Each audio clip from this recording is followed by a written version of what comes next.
السلام علیکم۔ اردو سینٹر حق میں خوش آمدید۔ کسی زمانے میں ایک سوداگر رہتا تھا جو بہت زیادہ لالچی تھا۔ ایک دفعہ وہ 50 اونٹوں پر سامان لاد کر تجارت کے لیے گیا۔ راستے میں کچھ دیر سستانے بیٹھ گیا۔ وہاں سے ایک درویش کا گزار ہوا۔ اس نے سوداگر کو دیکھا تو ان کے برابر میں بیٹھ کر باتیں کرنے لگا۔ وہ دونوں دوست بن گئے۔ سوداگر نے پوچھا، تم کہاں جا رہے ہو؟ درویش نے جواب دیا، مجھے ایک ایسی سرنگ کا پتہ چلا ہے جس میں سونا بند ہے، میں وہی سونا ڈھونڈنے جا رہا ہوں، اب میں چلتا ہوں۔ سوداگر نے کہا، رکو، میں بھی تمہارے ساتھ چلتا ہوں۔ درویش نے کہا، ٹھیک ہے۔ سوداگر نے کہا، اگر اس سرنگ میں سے سونا نکلا تو ہم دونوں آدھا آدھا بانٹ لیں گے۔ درویش نے کہا، ٹھیک ہے۔ جب سرنگ کے قریب پہنچے تو درویش نے کوئی منتر پڑھا۔ وہ سرنگ فوراً کھل گئی اور اس سرنگ کے کھلتے ہی سوداگر حیران رہ گیا۔ اس میں سے بہت سارا سونا نکلا۔ دونوں نے آدھا آدھا بانٹ لیا اور دونوں اپنی اپنی راہ پر چل دیے۔ سوداگر کچھ آگے گیا تو اس نے سوچا، کیوں نہ میں درویش سے وہ آدھا سونا بھی لے لوں۔ یہ سوچ کر سوداگر بھاگ کر درویش کے پاس گیا اور کہا، تم تو درویش آدمی ہو، تم پھر کہیں سے سونا ڈھونڈ لو گے۔ تم ایک کام کرو، اس میں سے آدھا سونا مجھے دے دو۔ اسی طرح بہلا پھسلا کر اس نے درویش سے سارا سونا اپنے قبضے میں لے لیا۔ سوداگر اور درویش دونوں الگ الگ سمتوں میں روانہ ہو گئے۔ سوداگر نے سوچا کہ اس کے پاس ایک چھوٹا سا ڈبہ بھی تھا، اس میں کیا تھا؟ سوداگر پھر دوڑ کر درویش کے پاس گیا اور اس سے کہا، تمہارے پاس جو ڈبہ ہے اس میں کیا ہے؟ درویش نے جواب دیا، اس میں جادو کا کاجل ہے۔ ایماندار اور سخی آدمی لگائے گا تو اسے چھپا ہوا سونا نظر آئے گا، لیکن اگر بے ایمان اور لالچی آدمی لگائے گا تو اندھا ہو جائے گا۔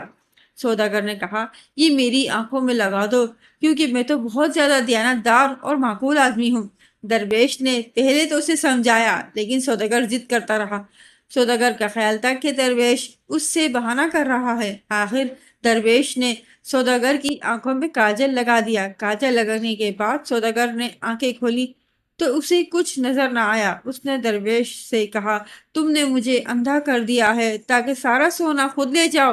درویش نے کہا، میں نے تمہیں پہلے ہی خبردار کر دیا تھا، کیونکہ مجھے معلوم تھا کہ تم نے بدنیتی سے میرے حصے کا سونا بھی ہتھیا لیا ہے اور اس کاجل سے تمہیں نقصان ہی پہنچے گا۔ اب سوداگر درویش کے آگے گھگیانے لگا، اے درویش، میری خطا معاف کر، میں آئندہ ایمانداری سے زندگی بسر کروں گا۔ ضرور تیرے پاس اس کاجل کا تریاک بھی ہوگا، خدا کے واسطے میری بینائی بحال کر، کچھ کر۔ درویش بولا، ایک شرط پر تیری بینائی واپس آ سکتی ہے، جلدی بتا، مجھے تیری ہر شرط منظور ہے۔ درویش نے کہا، جتنا سونا تمہارے پاس ہے یہ سب غریبوں میں تقسیم کرنا ہوگا اور آئندہ بھی مصیبت زدہ لوگوں کی مدد کرنا ہوگی۔ سوداگر نے درویش کے پاؤں پکڑ لیے، میں وعدہ کرتا ہوں اپنی تمام دولت سے ضرورت مندوں کو آرام پہنچاؤں گا۔ درویش نے جیب سے ایک چھوٹی سی ڈبیا نکالی، اس میں سرما تھا۔ سوداگر کی آنکھوں پر سرما لگایا تو تھوڑی دیر بعد اسے دھندلا سا نظر آنے لگا۔ اس نے درویش کا شکریہ ادا کیا، پھر وہ دونوں ایک ساتھ ایک ہی طرف روانہ ہوئے۔